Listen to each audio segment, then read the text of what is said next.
Malankara Catholic T വിയുടെ ഹൃദയപൂർവ്വം എന്ന പരിപാടിയിലേക്ക് ഏവർക്കും സ്വാഗതം. ഇന്നത്തെ നമ്മുടെ പ്രധാന അതിഥി തിരുവനന്തപുരം മലങ്കര മേജർ സെമിനാരിയുടെ റെക്ടർ ഏറ്റവും ബഹുമാനപ്പെട്ട ഡോക്ടർ സണ്ണി മാത്യു അച്ഛനാണ്. മാർത്താണ്ഡം ഭദ്രാസന അംഗവും കാനൻ ലോയിൽ ഡോക്ടറേറ്റ് നേടിയിട്ടുള്ള പ്രിയപ്പെട്ട അച്ഛൻ മേജർ സെമിനാരിയിൽ ചാർജ് എടുത്തിട്ട് ഏതാനും മാസങ്ങളെ ആകുന്നുള്ളൂ. ചെറുപ്പത്തിൻ്റെ നല്ല ഊർജ്ജസ്വലതയിൽ ഭാവി വൈദികരെ വാർത്തെടുക്കുന്നതിൽ അച്ഛൻ ഹൃദയപൂർവ്വം ഇടപെടുകയാണ്.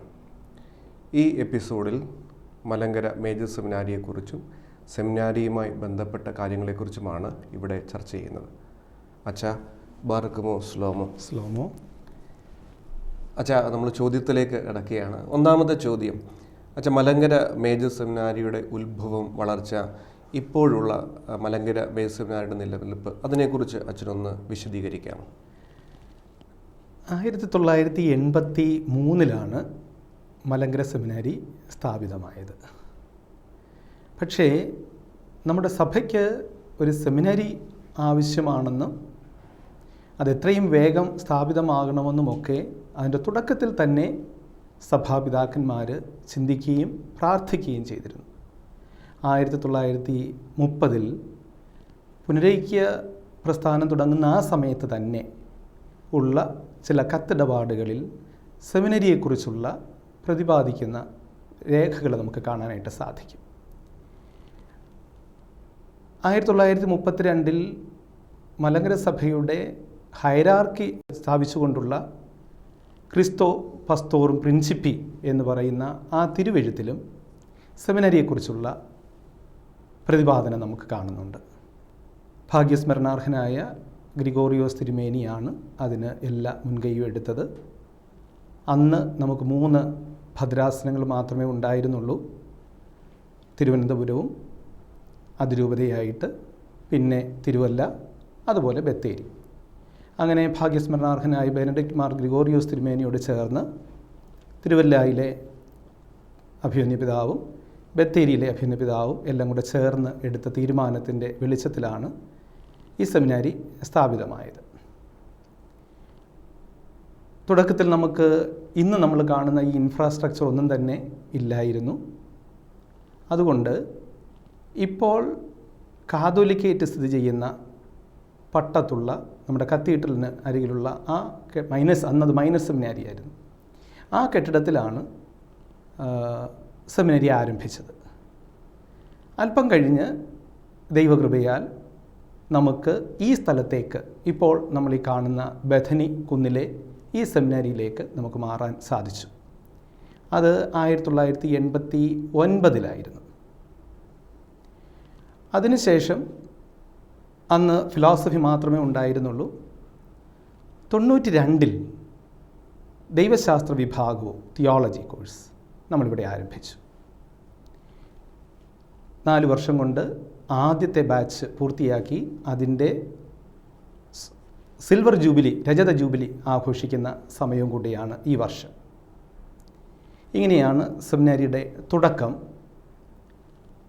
ഇപ്പോൾ സഭയുടെ എല്ലാ രൂപതകളിൽ നിന്നുള്ള ബഹുമാനപ്പെട്ട ശമാശന്മാർ ഇവിടെ വരികയും അവരുടെ പഠനം പൂർത്തിയാക്കുകയും ചെയ്യുന്നു.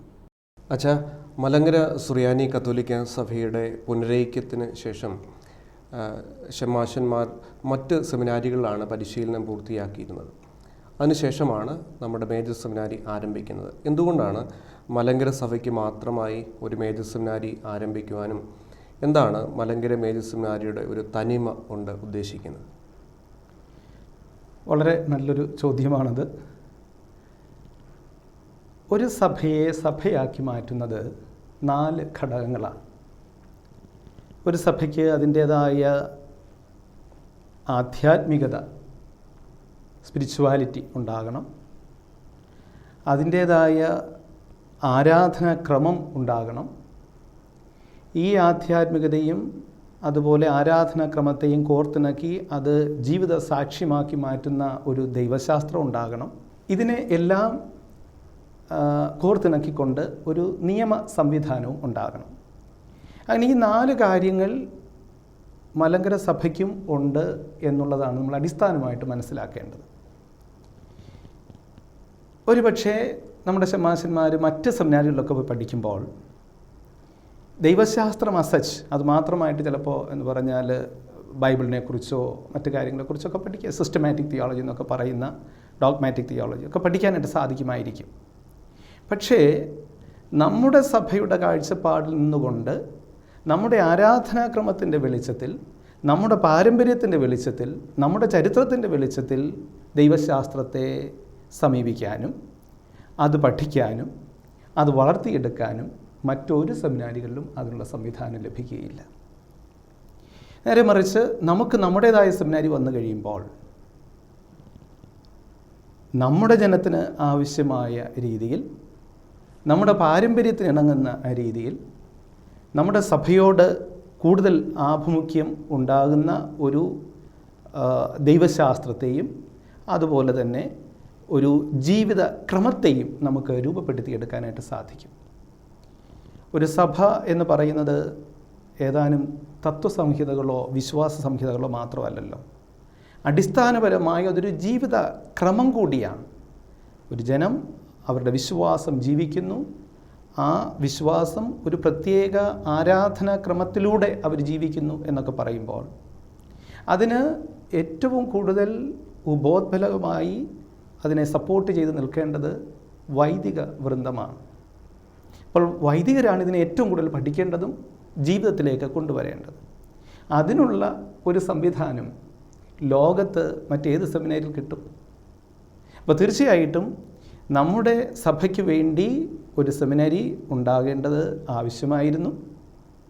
അതുതന്നെയാണ് ഞാൻ ആദ്യം പറഞ്ഞതുപോലെ 1930 തന്നെ മാർവാനിയോസ് തിരുമേനിയും പരിശുദ്ധ സിംഹാസനവും തമ്മിൽ നടത്തിയ കത്തിടപാടുകളിലൊക്കെ സൂചിപ്പിച്ചതും. നമ്മുടെ പിതാക്കന്മാർ വളരെ പ്രാർത്ഥിച്ച് ഈ ആവശ്യം ശരിയായി മനസ്സിലാക്കിയത് കൊണ്ടാണ് 1983 എല്ലാ ത്യാഗവും സഹിച്ച്, അന്ന് നമുക്ക് ഈ സംവിധാനങ്ങളൊന്നുമില്ലായിരുന്നിട്ട് പോലും എത്രയും അത്യാവശ്യമായി തുടങ്ങണം എന്ന് കരുതി നമ്മുടെ സെമിനാരി തുടങ്ങിയത്. അച്ഛൻ സൂചിപ്പിച്ചതുപോലെ മലങ്കരയുടെ ആ പാരമ്പര്യം, അതിൻ്റെ തനിമയും അതിൻ്റെ പൂർണ്ണതയിൽ മനസ്സിലാക്കുന്നതിന് വേണ്ടിയാണ് Saint Mary's Malankara Major Seminary സ്ഥാപിതമായത്. എങ്കിൽ അതിനോട് ചേർന്ന് മലങ്കര ദൈവശാസ്ത്രം അതിൻ്റെ സമഗ്രതയിൽ ക്രോഡീകരിക്കുന്നതിലും അത് പഠിപ്പിക്കുന്നതിലും മനസ്സിലാക്കുന്നതിലും എന്തൊക്കെ കാര്യങ്ങളാണ് നമ്മുടെ സെമിനാരിയിൽ നമ്മളിപ്പോൾ നടപ്പിലാക്കുന്നത്? മലങ്കര ദൈവശാസ്ത്രം എന്ന് പറയുമ്പോൾ ഞാൻ ഉദ്ദേശിക്കുന്നത് ദൈവശാസ്ത്രം പുസ്തകങ്ങളിൽ നിൽക്കുന്ന ഒരു യാഥാർത്ഥ്യമല്ലല്ലോ, അത് ജീവിത സാക്ഷ്യമാണ്. നമ്മൾ നമ്മുടെ വിശ്വാസത്തെ എങ്ങനെ കാണുന്നു, നേരത്തെ ഞാൻ പറഞ്ഞതുപോലെ ആ വിശ്വാസത്തെ എങ്ങനെ നമ്മുടെ ആരാധനാക്രമത്തിൻ്റെ വെളിച്ചത്തിൽ നമ്മൾ ജീവിക്കുന്നു, ഇതൊക്കെയാണ് ഇതിനകത്തെ മുഖ്യമായ ചിന്താഗതികൾ. അപ്പോൾ ദൈവശാസ്ത്രം ഡെവലപ്പ് ചെയ്യുമ്പോൾ അതിൻ്റെ ഏറ്റവും ആദ്യത്തെ ഘടകം എന്ന് പറയുന്നത് നമ്മുടെ പാരമ്പര്യത്തിനനുസരിച്ചുള്ള, നമ്മുടെ വിശ്വാസത്തിനനുസരിച്ചുള്ള ഒരു ജീവിതക്രമവും ആരാധനാക്രമവും രൂപപ്പെടുത്തിയെടുക്കുക. അത് ആ ആരാധനാക്രമം ജീവിക്കുന്ന രീതിയിലേക്ക് നമ്മൾ വരിക എന്നുള്ളതാണ് ദൈവശാസ്ത്രത്തിൻ്റെ അടിസ്ഥാന ഘടകം. എന്തൊക്കെയോ നമ്മൾ പുസ്തകങ്ങളിൽ എഴുതി വെച്ചു, പക്ഷെ ജീവിതവുമായി ബന്ധമില്ലാത്ത ഏതാനും തത്വസംഹിതകളോ ആശയസംഹിതകളോ ആയിട്ടത് നിലനിന്നാൽ അത് ദൈവശാസ്ത്രമല്ല. അപ്പോൾ മലങ്കര സെമിനാരിയിൽ നടക്കേണ്ടതും നടക്കുന്നതും നമ്മൾ പരിശ്രമിക്കുന്നത്, അറ്റ്ലീസ്റ്റ് നമ്മൾ പരിശ്രമിക്കുന്നത് എന്തിനാണ് എന്ന് ചോദിച്ചാൽ ഈ വിശ്വാസ ജീവിക്കുന്ന ഒരു ജീവിതക്രമം രൂപപ്പെടുത്തിയെടുക്കാൻ വേണ്ടിയിട്ടാണ്. അതാണ് അതിൻ്റെ ആദ്യത്തെ ഭാഗം. രണ്ടാമത്തെ ഭാഗം തീർച്ചയായിട്ടും ഇത് മറ്റുള്ളവർക്ക് പകർന്നു കൊടുക്കത്തക്ക രീതിയിൽ ഇതിൻ്റെ അന്തസത്ത കുറെ കൂടി മറ്റു മനുഷ്യർക്ക് മനസ്സിലാകുന്ന രീതിയിൽ അത് എക്സ്പ്ലെയിൻ ചെയ്ത് കൊടുക്കേണ്ടതായിട്ട് വരും. അവിടെയാണ് എഴുത്തുകളുടെ റൈറ്റിങ്സ് അതിൻ്റെയൊക്കെ ആവശ്യം നമ്മൾ കാണുന്നത്. ആ രീതി പറയുമ്പോൾ മലങ്കര സെമിനാരിയിൽ സെൻറ്റ് മേരീസ് പബ്ലിക്കേഷൻസ് എന്ന് പറയുന്ന ഒരു പ്രസാധക പ്രസ്ഥാനമുണ്ട്. അതിൻ്റെ വെളിച്ചത്തിൽ ഒട്ടനവധി പുസ്തകങ്ങൾ നമുക്ക് പബ്ലിഷ് ചെയ്യാനായിട്ട് സാധിച്ചിട്ടുണ്ട്.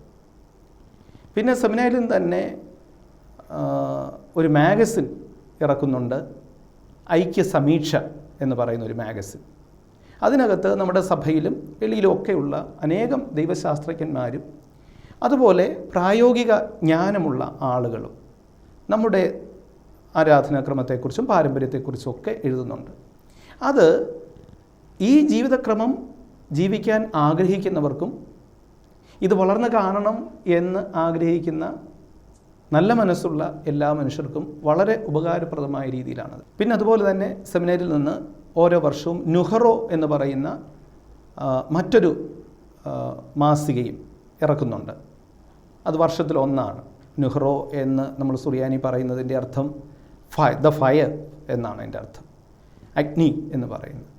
അപ്പോൾ സെമിനാരിക്കാരുടെ തന്നെ സംഭാവനകൾ, അവരുടെ ചെറിയ ചെറിയ ചിന്തകളും എഴുത്തുകളും ഒക്കെ കോർത്തിണക്കിക്കൊണ്ട് അതിമനോഹരമായിട്ടാണ് അത് പുറത്തിറക്കുന്നത്. ഇതുപോലെ ഒരുപാട് സംവിധാനങ്ങൾ സെമിനാരിയിലുണ്ട്. ഇതൊക്കെ ഞാൻ ആദ്യം പറഞ്ഞതുപോലെ ഒരു വശത്ത് ഒരു ജീവിതക്രമം രൂപപ്പെടുത്തിയെടുക്കുക എന്നുള്ള ഉദ്ദേശം, മറ്റേ സൈഡിൽ അത് എല്ലാ മനുഷ്യർക്കും അനുഭവവേദ്യമാകുന്ന രീതിയിൽ പങ്കുവയ്ക്കപ്പെടുക എന്നുള്ള ഉദ്ദേശം. ഇത് രണ്ടും കൂടെ നടക്കത്തക്ക രീതിയിലാണ്. ഇതൊരു ഫിനിഷ്ഡ് പ്രോഡക്റ്റ് അല്ലല്ലോ. മലങ്കര തിയോളജി എന്ന് പറയുന്ന ഒരു ഫിനിഷ്ഡ് പ്രോഡക്റ്റ് അല്ല. ഓരോ സമയത്തും നമ്മൾ ജീവിക്കുന്ന വിശ്വാസം ആ കാലഘട്ടത്തിനനുസരിച്ച് നമ്മൾ എടുത്തു പറയാൻ ആഗ്രഹിക്കുമ്പോൾ ഒരുപാട് വെല്ലുവിളികളുണ്ട്. പക്ഷേ അതിനനുസരിച്ച് നമ്മൾ ആ കാര്യം ചെയ്തുകൊണ്ടിരിക്കുന്നു. അത് ഒരു കണ്ടിന്യൂസ് പ്രോസസ്സാണ്. നമ്മളെപ്പോലെ ഒരു ചെറിയ സഭ എന്ന് തന്നെ ഞാൻ പറയും. ഒരു ചെറിയ സഭയ്ക്ക് ഇത്രയും സംവിധാനങ്ങൾ ഉണ്ടാവുക എന്ന് പറയുന്നത് തന്നെ ഒരു വലിയ കാര്യമാണ്. അതുകൊണ്ട് നമ്മുടെ ദൈവശാസ്ത്രത്തിന് മലങ്കര സെമിനാരിൽ നിന്ന് ചെയ്യാൻ പറ്റുന്നതിൻ്റെ മാക്സിമം നമ്മളിപ്പോൾ ചെയ്തുകൊണ്ടിരിക്കുന്നു. ഇനിയും നമുക്ക് ചെയ്യാനായിട്ട് സാധിക്കും, ഇല്ലെന്നല്ല, സാധിക്കും.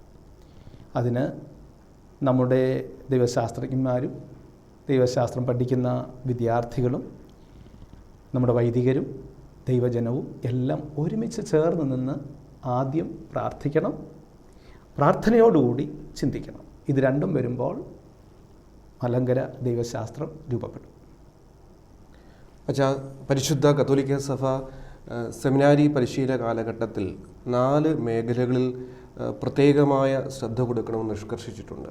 അതായത് മാനുഷികവും ബൗദ്ധികവും ആത്മീയവും അജപാലനപരവുമായ മേഖലകൾ. നമ്മുടെ മേജർ സെമിനാരിയിൽ ഈ മേഖലകളിൽ എങ്ങനെയാണ് നമ്മൾ ശ്രദ്ധ പതിപ്പിച്ചിരിക്കുന്നത്? ഏതൊരു ഫോർമേഷൻ്റെയും അടിസ്ഥാന ഘടകങ്ങളാണ്, പ്രത്യേകിച്ചും വൈദിക പരിശീലനത്തിന് അടിസ്ഥാന ഘടകങ്ങളാണ് ആ 4 കാര്യങ്ങൾ അച്ഛൻ എടുത്ത് പറഞ്ഞത്. മാനുഷികമായൊരു തലമുണ്ട്, ബൗദ്ധികമായ തലമുണ്ട്, ആത്മീകമായ തലം, അജപാലനപരമായൊരു തലം. നമുക്ക് ആദ്യത്തെ തന്നെ എടുക്കാം, മാനുഷികമായ തലം. എല്ലാ മനുഷ്യരും വികാരം, വിചാരം ഒക്കെ ഉള്ള ആളുകളാണ്. പക്ഷെ അതൊരു നിയന്ത്രിതമായ രീതിയിൽ അത് വെളിവാകുമ്പോൾ അത് നല്ലതാണ്. അനിയന്ത്രിതമായിട്ടത് പോകുമ്പോഴാണ് നമുക്കും മറ്റുള്ളവർക്കും അത് വലിയ ബുദ്ധിമുട്ടുണ്ടാക്കുന്നത്.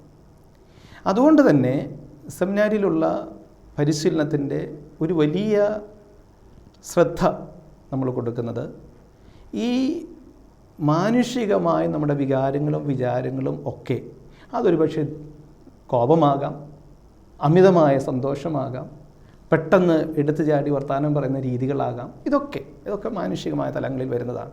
ഇതിനെയൊക്കെ അല്പം നിയന്ത്രിക്കുകയും അത് മനുഷ്യന് ഉപകാരപ്രദമാകുന്ന രീതിയിൽ പ്രകടിപ്പിക്കാൻ തക്കവണ്ണം നമ്മെ പ്രാപ്തമാക്കുകയും ചെയ്യുക. ഈ പരിശീലനം വ്യക്തമായിട്ട് നമ്മൾ അവിടെ കൊടുക്കുന്നുണ്ട്. അതിനുവേണ്ടി തന്നെ ചില സമയങ്ങളിൽ ചില കളിയാക്കലുകളും ഒക്കെ നമ്മളത് അനുവദിക്കുകയും ചെയ്യുന്നുണ്ട്. വൈദിക വിദ്യാർത്ഥികൾക്കിടയിൽ അവരങ്ങോട്ടും ഇങ്ങോട്ടും ഒക്കെ ചിലപ്പോൾ കളിയാക്കിയെന്ന് വരും, ചിലപ്പോൾ ഒന്ന് ചിരിച്ചു എന്ന് വരും. ഇതൊക്കെ നമ്മൾ ചിലപ്പോൾ കണ്ണടയ്ക്കുകയും ഒക്കെ ചെയ്യും. കാരണം അങ്ങനെ ചെറിയ തട്ടും മുട്ടും ഒക്കെ കൊണ്ട് തന്നെയാണ് ഒരു മച്വർ പേഴ്സണാലിറ്റി വളർന്നു വരുന്നത്. ഇതൊന്നും അനുഭവിക്കാതെ വെളിയിലേക്ക് വന്നാൽ ഒരു ചെറിയ ബുദ്ധിമുട്ടുണ്ടാകുമ്പോൾ നമ്മൾ തളർന്നു പോകാനായിട്ട് സാധ്യതയുണ്ട്. അതുകൊണ്ട് അത് വരാത്ത രീതിയിൽ ഇവിടെ എല്ലാ തരത്തിലും അവരുടെ നമ്മുടെ ബേസ് പാഷൻസ് എന്നൊക്കെ നമുക്ക് പറയാം, അതിനെയൊക്കെ നിയന്ത്രിച്ച് ഒരു സമൂഹത്തിന് നേതൃത്വം കൊടുക്കേണ്ട ആളാണ് വൈദികൻ എന്നുള്ള കാഴ്ചപ്പാടോടുകൂടി നമ്മുടെ വികാരങ്ങളെയും വിചാരങ്ങളെയും ഒക്കെ വിമലീകരിച്ച് സംസ്കരിച്ച് ഒരു നല്ല വ്യക്തിത്വത്തിന് ഉടമയാക്കി മാറ്റുന്നു. അതാണ് മാനുഷിക പരിശീലനം എന്ന് നമ്മൾ പറയുന്നത്. അതോടൊപ്പം തന്നെ ഏറ്റവും പ്രധാനപ്പെട്ട ഒന്നാണ് ഇൻ്റലക്ച്വൽ ഫോർമേഷൻ, ബൗദ്ധിക പരിശീലനം എന്ന് പറയുന്നത്. ഇന്ന് നമുക്ക് വെളിയിലിറങ്ങി നോക്കിയാൽ അറിയാം, എല്ലാ യുവജനങ്ങളും പഠിക്കുന്നവരാണ്. നമ്മുടെ ദൈവജനം എല്ലാം ഒരുപാട് ജ്ഞാനമുള്ള ആളുകളാണ്, അറിവുള്ളവരാണ്. അപ്പോൾ അതുകൊണ്ട് തന്നെ അവർക്ക് നേതൃത്വം കൊടുക്കുന്ന വൈദികരും ഈ അറിവ് ഉള്ള ആളുകളായിരിക്കണം, ജ്ഞാനമുള്ള ആളുകളായിരിക്കണം. ഈ ഉദ്ദേശത്തോടു കൂടിയാണ് നമ്മുടെ ഈ ഫോർമേറ്റീവ് പ്രോഗ്രാം മൊത്തം നമ്മൾ ക്രമീകരിച്ചിരിക്കുന്നത്. അപ്പോൾ ഏതാണ്ട് 12 വർഷത്തോളം എടുക്കുന്നതാണല്ലോ നമ്മുടെ പരിശീലനത്തിൻ്റെ ഒരു കാലഘട്ടം എന്ന് പറയുന്നത്. ഈ സമയം മൊത്തം നമ്മുടെ ശമാശന്മാർ പഠനത്തിലൂടെയാണ് പോയിക്കൊണ്ടിരിക്കുന്നത്. ഈ പഠനത്തിനിടയ്ക്കാണ് മറ്റെല്ലാ പരിപാടികളും ചെയ്യുന്നത്. അപ്പം അവരിത് കഴിഞ്ഞിട്ട് വെളിയിലേക്ക് ഇറങ്ങുമ്പോൾ ഡിഗ്രി തീർച്ചയായിട്ടും അവർക്കുണ്ടാകും. അതോടൊപ്പം തത്വശാസ്ത്രത്തിലും ദൈവശാസ്ത്രത്തിലും അവർക്ക് ബാച്ചിലേഴ്സ് ലെവലിലുള്ള ഡിഗ്രി ഉണ്ടാകും. ഇംഗ്ലീഷ്, അതുപോലെ മാതൃഭാഷ, അങ്ങനെ ഉള്ള ഭാഷകളിൽ പ്രാവീണ്യം ഉണ്ടാകും. പിന്നെ നമ്മുടെ ആരാധനാക്രമ ഭാഷയായ സുറിയാനിയിൽ അത്യാവശ്യം കൈകാര്യം ചെയ്യാനുള്ള ജ്ഞാനമുണ്ടാകും. അതുപോലെ തന്നെ നമ്മുടെ ഇന്ത്യയിലെ ഭാഷകളായ സംസ്കൃതം, ഹിന്ദി, തമിഴ്, ഇങ്ങനെയുള്ള ഭാഷകളിലൊക്കെ അല്പം അത്യാവശ്യം അറിവ് അവർക്കുണ്ടാകും. ഇതെല്ലാം കൂടെ സെമിനാരി ഫോർമേഷൻ തന്നെ പൂർത്തിയാക്കാൻ സാധ്യമല്ല. ഒരു ഇൻട്രൊഡക്ഷൻ നമ്മളവിടെ കൊടുക്കും. താല്പര്യമുള്ളവർക്ക് അതിനുശേഷം അത് വീണ്ടും എക്സ്പ്ലോർ ചെയ്യാനായിട്ട്, കൂടുതൽ പഠിക്കാനായിട്ട് സാധിക്കുകയും ചെയ്യും. അതാണൊരു ബൗദ്ധിക തലം എന്ന് നമ്മൾ പറയുന്നത്. അത് കഴിഞ്ഞിട്ട് ആത്മീക തലം കഴിഞ്ഞിട്ട് ഞാൻ പറയുമ്പോൾ ബൗദ്ധിക തലം കഴിഞ്ഞിട്ട് ടെമ്പറൽ ഒരു സക്സഷൻ എന്ന് ചിന്തിക്കരുത്. 3ാമത്തെ ഭാഗം എന്നുള്ളതേ ഉള്ളൂ. ആത്മീയത ഒരുപക്ഷെ ഏറ്റവും പ്രധാനപ്പെട്ടതും അതുതന്നെയായിരിക്കും. കാരണം ഒരു വൈദികനെ ജനം കാണുന്നത് ഒരു ആത്മീക പുരുഷനായിട്ടാണല്ലോ. അറിവ് വേണം, ഇതൊക്കെ. പക്ഷെ അതിനേക്കാൾ ഉപരിയായിട്ട് പ്രാർത്ഥിക്കുന്ന ആളായി, ഒരു ദൈവ മനുഷ്യനായിട്ടൊക്കെയാണല്ലോ വൈദികരെ ആളുകൾ കാണുന്നത്. അതുകൊണ്ട് തന്നെ നല്ലതുപോലെ പ്രാർത്ഥിക്കുന്ന വ്യക്തി ആകണം. പ്രാർത്ഥന എന്താണ് എന്ന് ചോദിച്ചാൽ ഞാൻ പറയും, നമ്മുടെ യേശു ക്രിസ്തുവിനോട് വ്യക്തിപരമായ ബന്ധമുള്ള ആൾ എന്നുള്ളതാണ്. ആ ബന്ധം രൂപപ്പെടുത്തിയെടുക്കുന്നതിനെയാണ് പ്രാർത്ഥന എന്ന് നമ്മൾ പറയുന്നത്. അങ്ങനെ ബന്ധമുള്ള ഒരാളായിട്ട് നമ്മുടെ വൈദികർ മാറണം. ഇതാണ് ആത്മീക തലം. ഇത് നടക്കുന്നത് നമ്മുടെ ആരാധനാക്രമത്തിൻ്റെ പശ്ചാത്തലത്തിലാണ്. ഇതൊരു സഭയാണല്ലോ. സഭയ്ക്ക് നമ്മുടേതായ ഒരു ആരാധന പൈതൃകമുണ്ട്. ഈ പൈതൃകം ജീവിക്കുന്നതിലൂടെ ഒരു ആത്മീയത നമ്മൾ രൂപപ്പെടുത്തിയെടുക്കുന്നു. ഇത് സഭയിലുള്ളത് തന്നെയാണ്. അതിൽ നമ്മൾ ആഴപ്പെടുന്നു എന്ന് പറയാം. അങ്ങനെ ആഴപ്പെടുന്നത് വഴിയായി നമ്മുടെ കർത്താവിനോട് ഒരു വ്യക്തിപരമായ ബന്ധം രൂപപ്പെടുത്തിയെടുക്കും. അപ്പോൾ ഈ 11-12 വർഷത്തെ പരിശീലനം കഴിഞ്ഞിട്ട് വെളിയിലിറങ്ങുമ്പോൾ എന്താണ് ആത്മീയത എന്ന് ചോദിച്ചാൽ ഇത്രയേ ഉള്ളൂ. കർത്താവിനോട് ബന്ധമുള്ള, വ്യക്തിപരമായി സംസാരിക്കാൻ സാധിക്കുന്ന, നേരിട്ട് സംസാരിക്കാൻ സാധിക്കുന്നത് പോലെ, ഒരു കൂട്ടുകാരനോട് സംസാരിക്കുന്നത് പോലെ സംസാരിക്കാൻ സാധിക്കുന്ന ബന്ധമുള്ള ഒരു വൈദികൻ. ഇതാണ് നമ്മൾ ആധ്യാത്മിക പരിശീലനം എന്നതുകൊണ്ട് ഉദ്ദേശിക്കുന്നത്. ഏറ്റവും അവസാനമായിട്ട് അജപാലനപരമായ ഒരു തലവും ഇതിനുണ്ട്. ഇവിടുത്തെ നമ്മുടെ സെമിനാരിയിലെ ശമാശന്മാരെല്ലാവരും തന്നെ രൂപത വൈദികരാകാൻ വേണ്ടി പരിശീലനം നേടുന്നവരാണ്. അതായത് ഇത് കഴിയുമ്പോൾ അവർ ഇടവകളിലോ അല്ലെങ്കിൽ അതുപോലെയുള്ള തലങ്ങളിലോ ആയിരിക്കും അവർ പ്രവർത്തിക്കുക. അതുകൊണ്ട് തന്നെ ദൈവജനത്തോട് കരുതലുള്ളവരാകാനും അവരുടെ ആവശ്യങ്ങളിൽ ക്രിയാത്മകമായി പ്രതികരിക്കാൻ കഴിവുള്ളവരാകാനും ഒക്കെയുള്ള ഒരു പരിശീലനം. അതാണ് നമ്മളിവിടെ ഉദ്ദേശിക്കുന്നത്. അപ്പോൾ ദൈവജനത്തോട് കൂടെ ചേർന്ന് നിൽക്കുക. നമ്മൾ വിശുദ്ധ ഗ്രന്ഥത്തിലൊക്കെ കാണുന്ന വലിയ പ്രവാചകന്മാരെയും ഒക്കെ നമ്മൾ കാണുന്നുണ്ടല്ലോ. അതുപോലെ തന്നെ ദൈവജനത്തോട് ചേർന്ന് നിന്ന് അവർക്ക് നേതൃത്വം കൊടുത്ത് അവരുടെ വിശ്വാസ ജീവിതത്തിന് ഉപോദ്ബലകമായി നിന്ന് ജീവിക്കുക. ഇതിനനുസരിച്ചുള്ളൊരു പരിശീലനവും നമ്മളിവിടെ കൊടുക്കുന്നു. സത്യത്തിൽ ദൈവജനത്തെ വളർത്താൻ സാധിക്കാത്ത ഒരു കാര്യത്തിനും നമ്മുടെ ജീവിതത്തിൽ പ്രസക്തിയില്ല.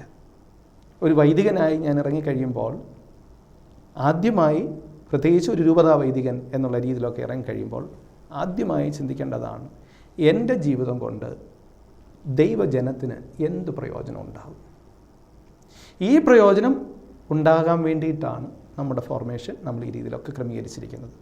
അങ്ങനെ ഈ 4 തലങ്ങളും, മാനുഷികമായ തലം, ബൗദ്ധിക തലം, ആത്മീയ തലം, അജപാലനപരമായ തലം, ഈ 4 ഭാവങ്ങളും കോർത്തിണക്കിയാണ് നമ്മുടെ ഈ പരിശീലന പദ്ധതി മൊത്തം. അത് മൈനസ് സെമിനാരി മുതൽ തിയോളജി തീരുന്നത് വരെയുള്ള ആ 12 വർഷങ്ങളിലെ പാഠ്യ പദ്ധതിയും പരിശീലനവും നമ്മൾ ക്രമീകരിച്ചിരിക്കുന്നത്.